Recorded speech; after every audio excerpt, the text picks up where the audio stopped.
Hello, everyone. Welcome to another Storytale Staging inside the Home Staging TV YouTube channel. I'm your host, Tori Toth. Today, I have with me an amazing colleague and one of my very best friends in the industry. She's an award-winning home stager industry expert and business strategist, fiercely committed to guiding aspiring entrepreneurs to achieve success in all facets of their business. And she's dedicated to creating educational content that builds successful relationships among like-minded business professionals. She also partners with CEOs, executives, and solopreneurs to grow their personal and professional brands one-to-one, providing real-world insights and actionable tips for building the business of their dreams. She is the founder of Styled, Listed, Sold, and Beyond the Stage Home.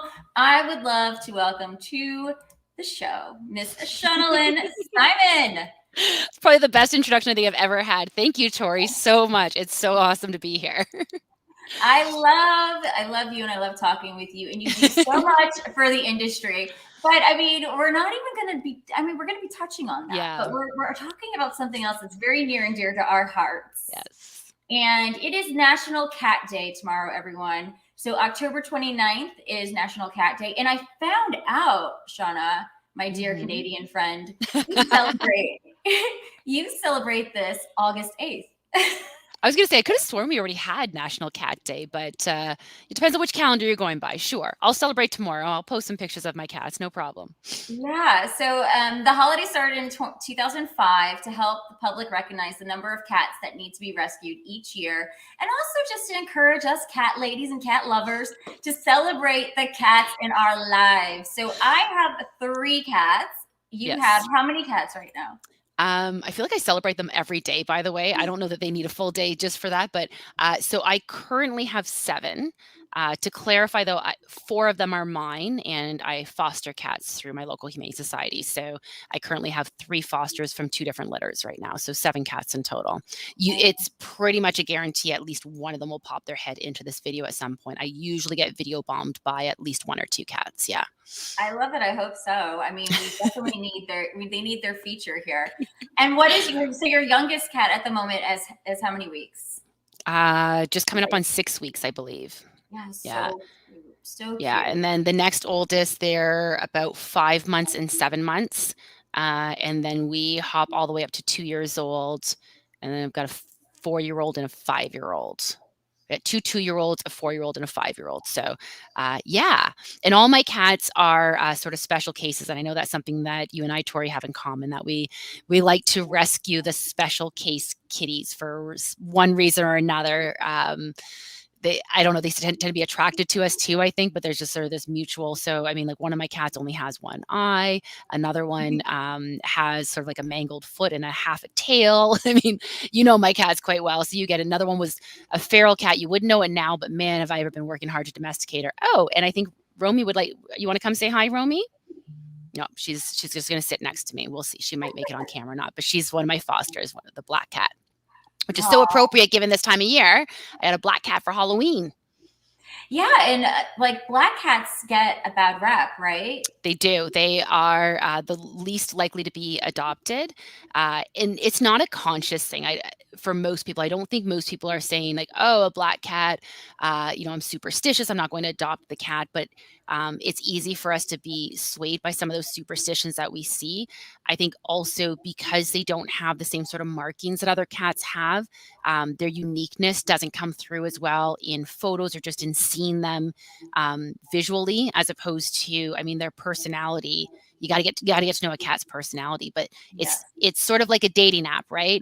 You start with the picture and a description, and it's not until you meet the person that you know whether or not it clicks. And unfortunately, black cats, because it's harder for them to show any personality through a picture, because their markings, don't get me wrong, I think every black cat looks different. When you've had as many as I have, like they're all completely different cats.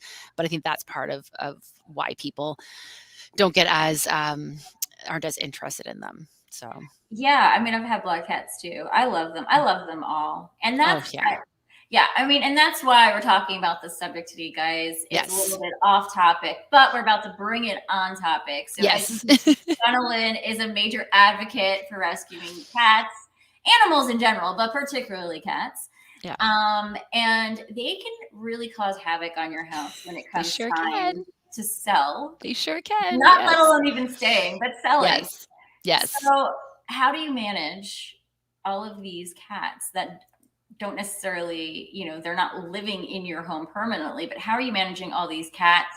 And let's start there. Well, and I think for starters, I've always said that if I were to sell my house, I would not be fostering during that time. I need to be able to create a safe space for my foster animals, and having people coming in and out of the house is just not going to be conducive to that. So, that said, my own 4 cats, I mean, that's a whole different story. They're mine for keeps. They're not going anywhere. However, um, I don't even like to leave my cats alone overnight. Because I worry about their mental health. And I think this is something that a lot of people underestimate. Cats are kind of given the reputation as being very aloof. They don't care whether or not a person is there. They're very indifferent, and they're very easygoing and easy to take care of. Just because they're not asking to go outside for a walk or go outside to use the bathroom because their bathroom is located indoors doesn't mean that they don't still require a lot of love and attention. So the home selling process, traditionally people have always thought, okay, so I understand I need to take the dog out because some people might be afraid of the dog, or the dog might run up to them or whatever. So I understand I need to take the dog out, but the cat's fine to stay. And that is a big mistake in my opinion, for a number of reasons. For one thing, if the cat is staying in the house, it's incredibly stressful to them to have strangers in the house without their human, because it's new scents to them. It's people walking around. It's very frightening and uncomfortable for them. Aside from that, if they are indoor cats, which in most cases, most domestic cats are indoor cats, well, if you've ever had a guest over to your house who does not own any pets, they don't know how to walk in and out of a door to prevent the pets from walking out the door. So I actually wrote an article on this recently, and so I interviewed one of my foster cats about their experience in a previous house, and the house was listed for sale. And he said, "Oh, it was great. These lovely people came in and opened the door, held it open for me, so I could go outside and visit my friends in the neighborhood." If you don't want your cat to inadvertently get outside, if you don't want to stress them out, if you don't want to cause behavioral issues, plus on top of that, think about the work it takes for you to maintain your house while dealing with the cat fur, the cat litter, the cat dishes. Not to mention, I don't know about you, but my cats do not clean up their toys. I do have some hoarders that make little piles Yeah. in places, but they're not necessarily putting them away. So all those things, like whenever I have the cleaning service come to clean my house, it is such a production for me to try to gather up all these random loose things on my floor, the scratching post, all those things. They all need to go away, not Yeah. just the cat. So you don't want to give buyers any excuse to scrutinize your house. And as soon as they see a cat, cats actually get a really bad rep for causing damage. They're terrified that cat has sprayed somewhere. As soon as they see a cat, they are terrified the cat has sprayed, which I know is going to segue us into the next part of this conversation. But if you want to avoid that extra scrutiny, and if you do have a cat who has a history of having some behavioral issues, such as spraying and marking their territory, you're going to have a significant issue with that when the house is listed for sale. And there's a good chance that even if they haven't done it for years, that they will resume that behavior. That's a challenge. So Definitely. how do we not mask that scent, but get rid of that scent for good? Yeah. So step number one, like I said, I do recommend rehoming the cats temporarily for the time that the house is listed. And I think in most places are experiencing quite a bit of a seller's market. So the time that the house is going to be listed is a lot shorter than it ever used to be. And I know a lot of my clients, they're just moving their entire selves out of the house. So the first thing is to make sure that the cats have a nice place to go. And then you don't necessarily have to get them out until the house is actually getting listed, but get that part prepared.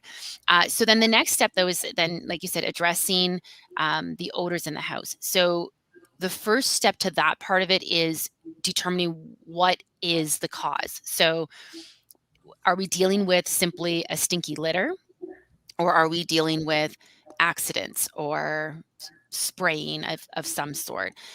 So if it's a matter of a stinky litter, and So it depends on where the litter is too. So if the litter can be relocated, that is one step to make it so that's a little less. So, for example, you might have it on the main floor in a bathroom because you don't want to go down to the basement to scoop it out. But for the time that it's listed, we move it to the basement. Mhm. Um, if that's the case, and so again, assuming that the cat's going to be staying in the house, you'll want to make sure that you are showing them where the litter is, and not just moving it arbitrarily because you might end up having accidents. Another thing you can do is replace the actual litter itself. Clay-based litters tend to have more of that ammonia sort of scent. And despite all the air fresheners they might try to put into this product, it oftentimes still doesn't actually mask the odor. As a rule of thumb, the cheaper the litter, the less it's going to hide that smell. So paying a little bit more for litter. Personally, I use World's Best Litter. I know, Tori, you use like the crystals, isn't it? Yeah, I use the crystals, and also for the litter too, I use the motorized one. So it Hmm. literally, with the 3 cats, I should probably have 2 litter boxes, but I don't have the room for it. So with the 1 litter box, I will change out the actual tray where the litter sits Right. about once a week, once Yeah. every 7 to 10 days. Yeah. Yeah, and that's another thing. So, yeah, again, the motorized or even a litter box that has a lid on it, and that'll help to contain that smell a little bit better. Also, if it's in a small space that's not well ventilated, it's easy to kind of stink up that space.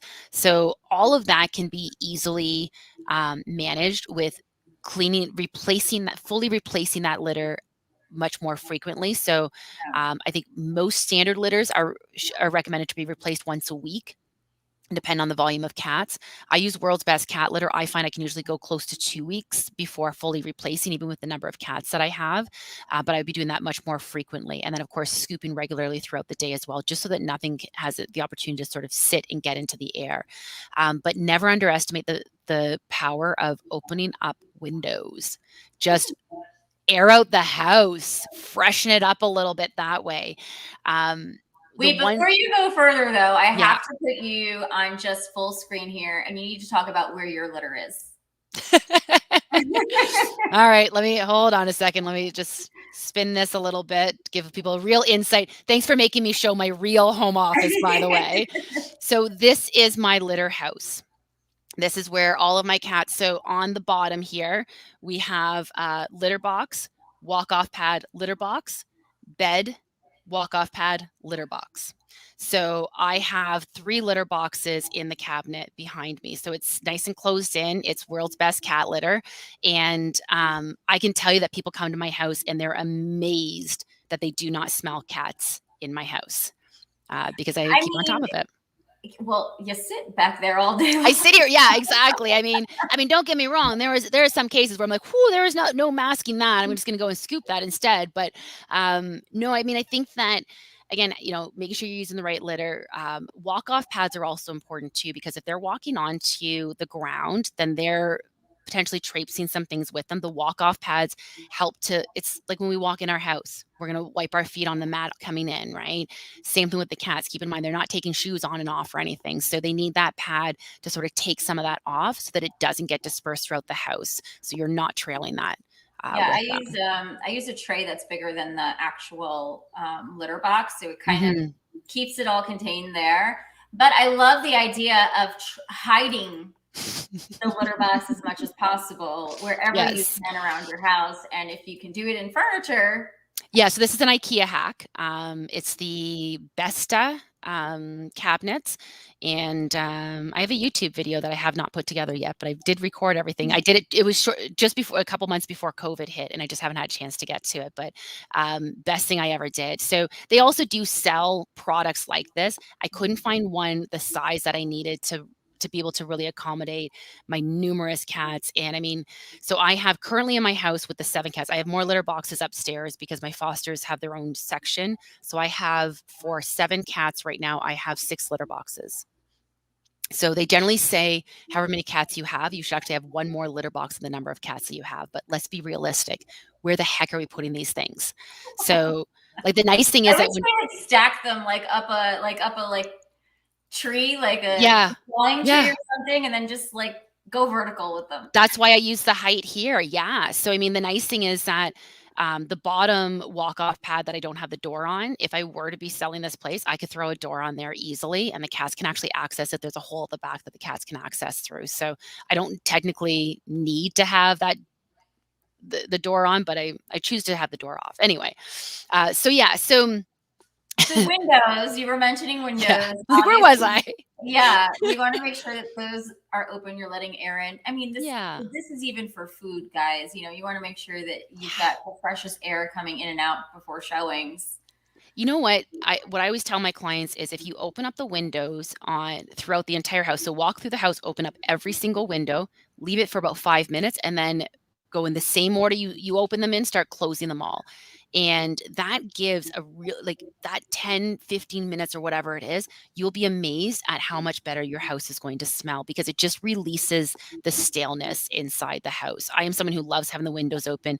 I don't care what time of year it is, open it up, air it out. Another great thing for any odors is having fresh plants. They will help to absorb some of that odor. They're not going to take it away completely necessarily, but they will definitely help to absorb some of that.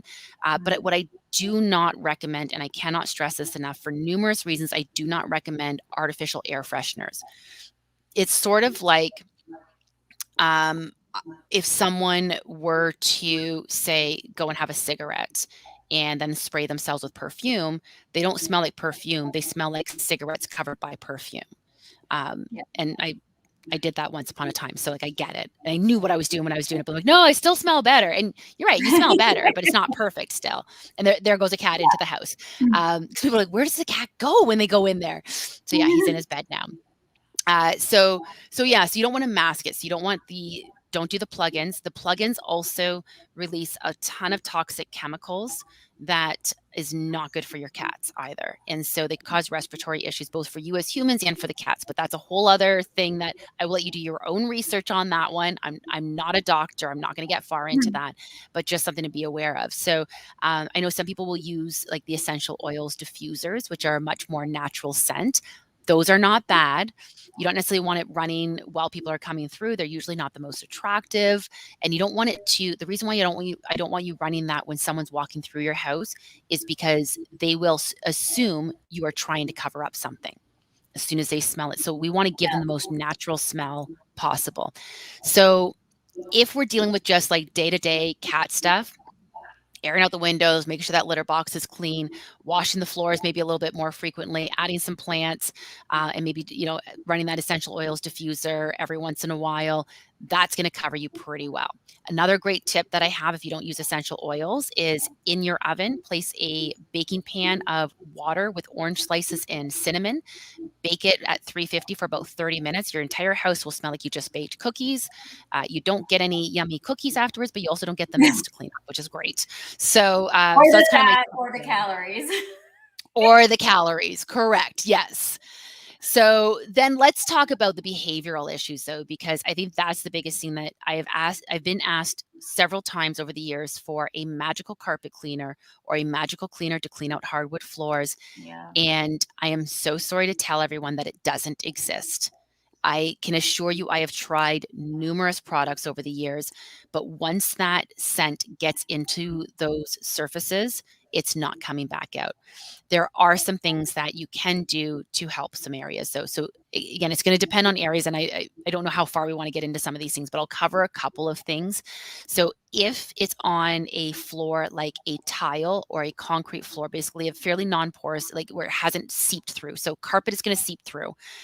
Hardwood floors is going to seep through, but a flooring, like more of like a luxury vinyl, a ceramic tile or porcelain tile. Porcelain might seep through a little bit, but you might be able to get away with it. Or concrete floors, you can probably get away with using a baking soda and ammonia combination. And that basically what it will do. I've also done baking soda and vinegar, and it kind of bubbles up. You put the baking soda down and throw the vinegar on it, and it just sort of bubbles up, and it will pull some of that scent out of it. It would probably take a few applications of doing it, but you can get a good chunk of that smell out without having to replace the flooring. I've actually done that technique before, and I will say it may corrode that final sealer on your hardwood floors. Oh yeah, I definitely would not use it on hardwood. No, tile, vinyl, or or concrete. And to your point, always test in a more discreet area, even if it's not the area that's actually affected by it. Always test into anything like this in a discreet area just to be on the safe side. It could also void a warranty. If you've got luxury vinyl floors with, like, say, a Yeah. 25-year warranty, it could void your warranty. So just be aware of those things. The best thing to do is always replace. So replace is the first recommendation. When it comes to carpet, especially, you're going to have to replace. You're going to have to replace the underpad, and you might have to replace the subfloor as well. So you've got to be prepared for that, because it just just goes right through it. Yeah. You I mean, know, a so, lot of times too, you're gonna have to replace carpet anyway because of the cat scratches and them yeah. just like pulling up the carpet over time. Well, and I mean, carpet's not intended to last you decades anyway. So once a carpet gets to be about 10 years old, it stops looking so fresh. So that's normally a conversation we're having with our clients when they're listing their house for sale. Depending on the type of house, depending on the price point, we might recommend just replacing with another carpet, but it's also a great opportunity to upgrade to a hardwood floor, which adds tons of dollars to your selling price. Again, always subject to geographical location, style of house. Like, there's a ton of other factors, of course, that go into that and whether or not it makes the most sense for your home. But it's definitely something to consider. Keep it in mind, of course, at any time we are recommending spending some money on your house, the goal is to recoup that. So these are recommendations. I mean, upgrading flooring, that's generally an expense that you will recoup quite easily Yeah. if you are upgrading, especially. So, with carpet, if you're replacing carpet for carpet, some people might not want carpet, so it will make the house more sellable, but it may not make you more money. Whereas changing it to hardwood would likely make you more money. So, So yeah. So, sorry, yes. go ahead. No, I was just saying. So from earlier, you suggest taking the pets out of the house when showing, or at Mhm. least somehow locking them up because you don't want people responsible for them. Yeah, you definitely don't want people responsible for them. The challenge with locking them up somewhere in the house is that then you have to, like, put a sign on the door, explain that there's cats in there or whatever. Um, but it is definitely an option, of course. But ideally, if you can relocate them, if you can't relocate them for, a week or two while the house is being listed, um, take them for a car ride. I My cats actually travel very well. It's getting them into the carrier that you need to give yourself a lot of extra time to chase down, depending on how many cats you have. If you have one cat, you have no idea how easy you have If it. you have 10 cats. Right. Well, because the problem is the more cats you have, they see what you've done. Like, you Yeah. can sneak up on a single cat and shove it into a carrier fairly easily. But when you sneak up on one cat, I got three others that dart into corners or underneath beds. So, good luck to you if you're going to do that several times a week and several times a day. So, again, for everyone's sanity. The other thing I was going to mention, though, is that if you have a concrete floor or any type of floor that could be painted, for the most part, it's usually concrete floors. If you find after cleaning it, because it does get into the concrete, like it can be very difficult to pull out. If you find there's still some odor afterwards, you can paint the floor with an odor blocking paint. There are Hmm. several. So any type of paint will block the odor to an extent, but there are other paints that are specifically designed to really block that odor. So just ask at Sherwin-Williams. I know they have one, for example. Just ask at the store for an odor blocking paint. There's one called Kills. I know. Uh, Zy, Zinzer. Thank you. I'm like, not Zyzer, Zinzer. Zinzer has a product. Kills is another product. I know that most paint companies carry a good product as well. Yeah. Definitely odor block it whatsoever. What other tips do you suggest? So obviously taking all of their stuff out or kind of removing Yeah. it away. Um, Yeah, and I mean, again, this is also why there's a case for taking the cats out of the house altogether, because if you're taking scratching posts away, they're going to need to find somewhere else to scratch. So it can be a bit challenging if you do that. Um, but I think, yeah, so you want to make sure like their food and their water dish is all hidden, all of their toys, all of their scratching posts, all of their beds. And then the other thing that I would suggest is take a look at your own furniture, because mhm. again, the sign of your cat is scratches on things, or even just so, because I foster cats, my bed linens are embarrassing, if I'm being honest. Because what happens is, because I normally foster kittens, the only way they can get up onto my bed is by climbing it. So Aw. their tiny little claws have dug into the side of my bed more times than I care to count. And so my bed linens are just pilled everywhere, basically. So take a look at, your linens, take a look at your furniture, and if you're finding that your bed linens are scratched up a little bit or something, or even if they're just worn, replace them. Let's get some nice, crisp, fresh linens in there. We want to create like that cozy hotel room, that luxurious, like flop onto this bed and just go to sleep kind of bed. That's what we want. And then for your furniture, if you've got, say, wood that maybe they've chewed on or scratched, just take some touch-up markers to it. If you've got a sofa or something that they've scratched, maybe you can throw a nice throw over the arm of it or something to cover it up. It should look fairly natural. So if it's in an awkward spot, it could be difficult.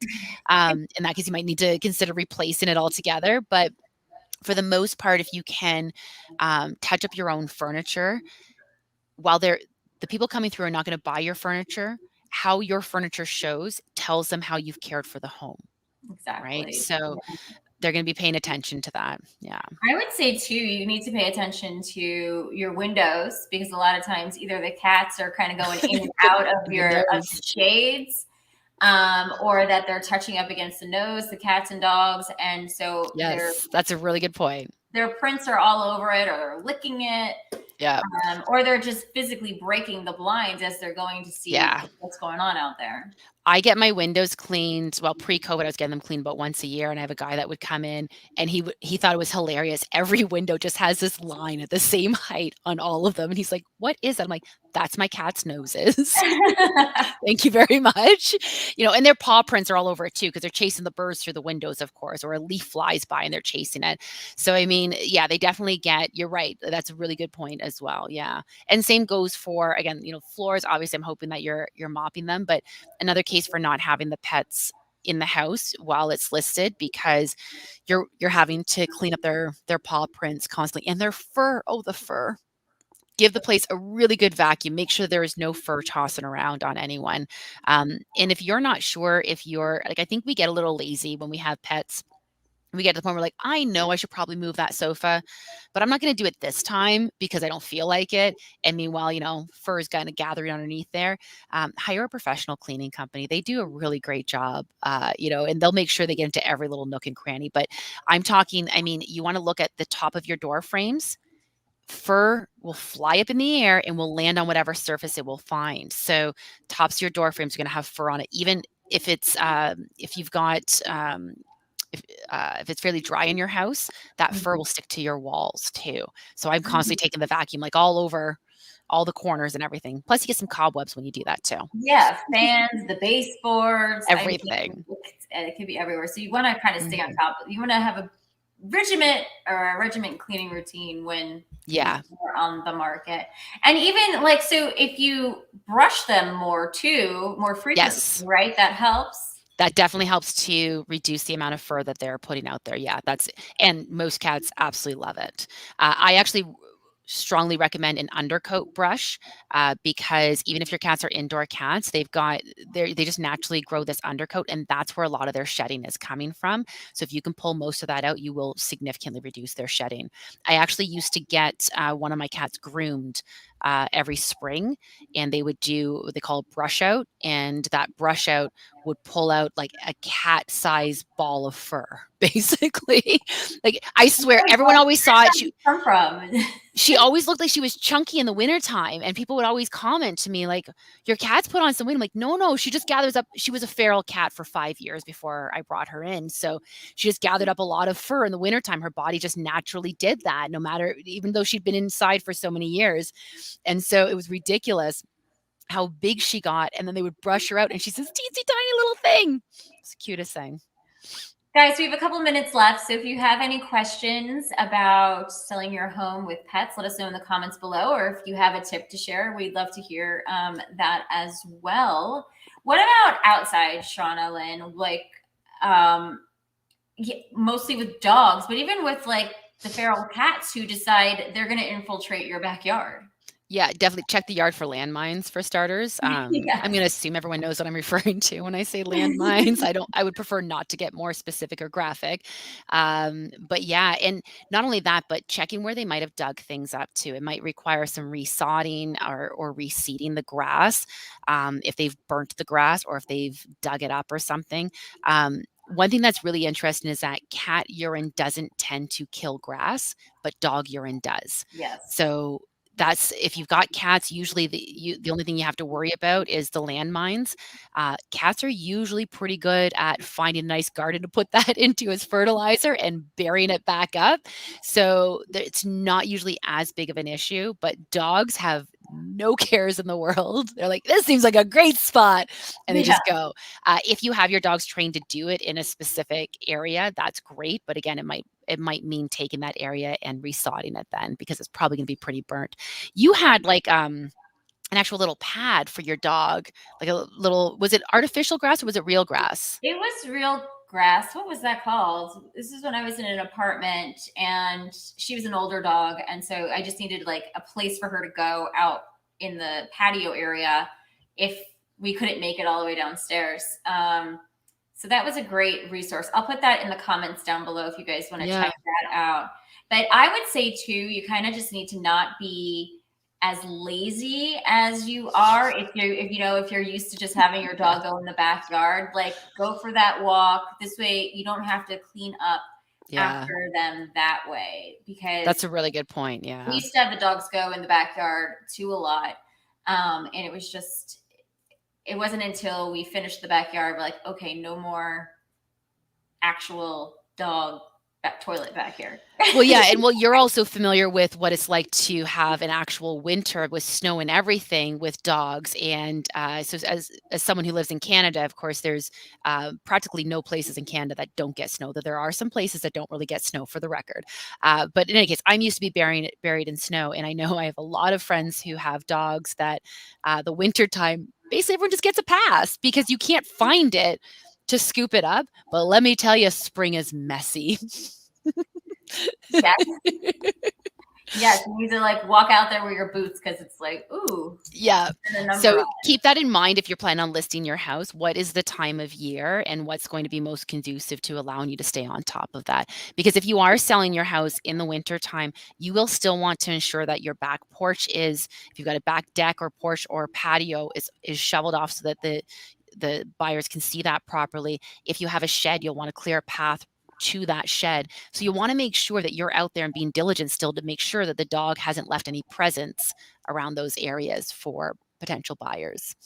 Yes, I love that. And this is just one of many topics. My good friend Shauna Lynn is very knowledgeable on. So I mean, talk. it's actually funny because when we decided this was going to be the topic, that's exactly what we said. Like, there's a ton of things I could talk about, but you know what? I mean, this is something that I'm incredibly, incredibly passionate about. And, I, all animals have a soul and they have feelings, they have love, they feel love, they feel anxiety, they feel sadness, they feel all these things. And so don't ever underestimate what your animal's feeling or what they need.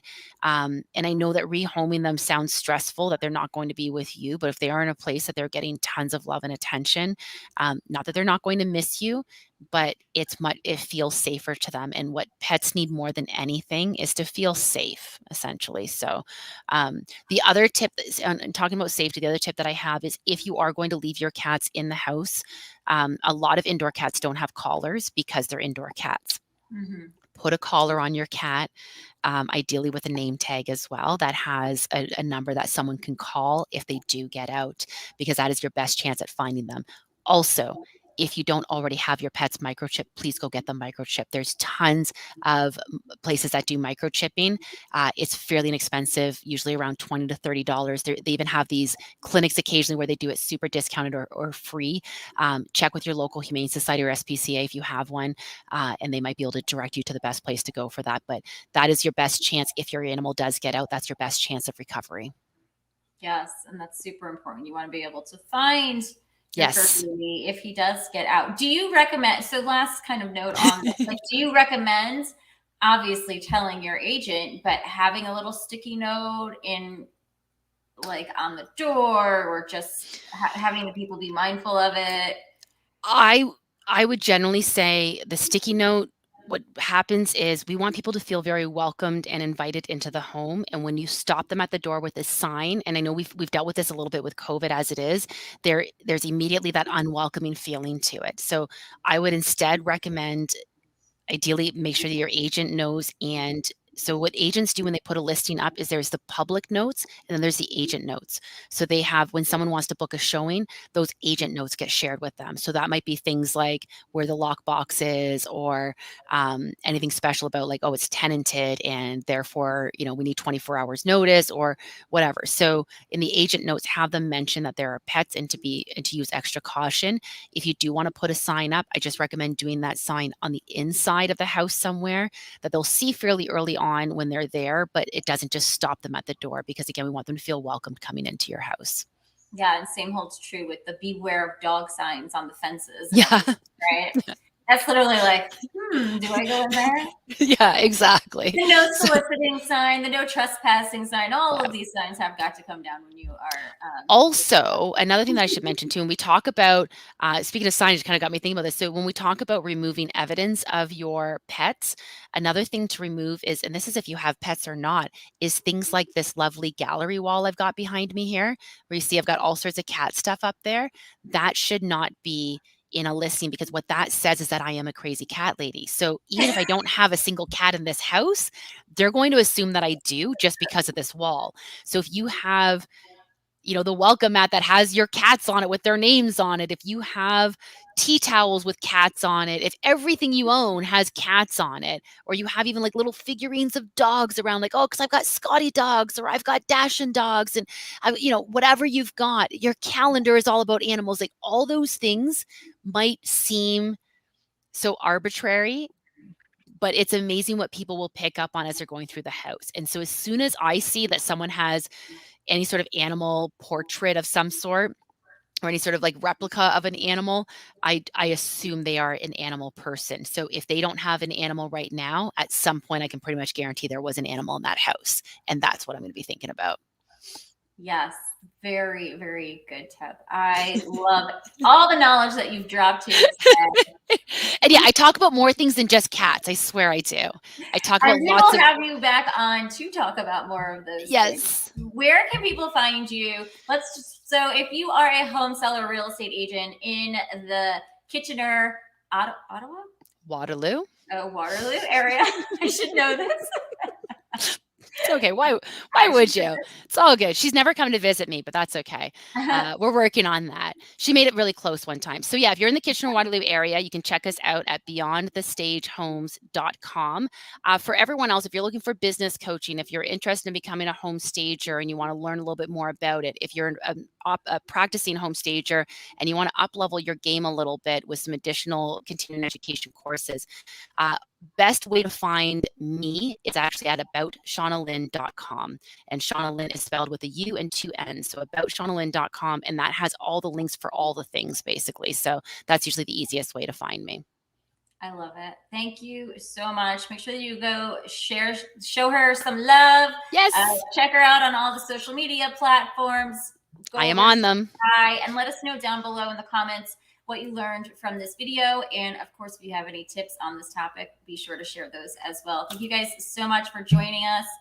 Shauna, you can stay right there. And guys, till next time. Thanks, guys. Bye. Bye.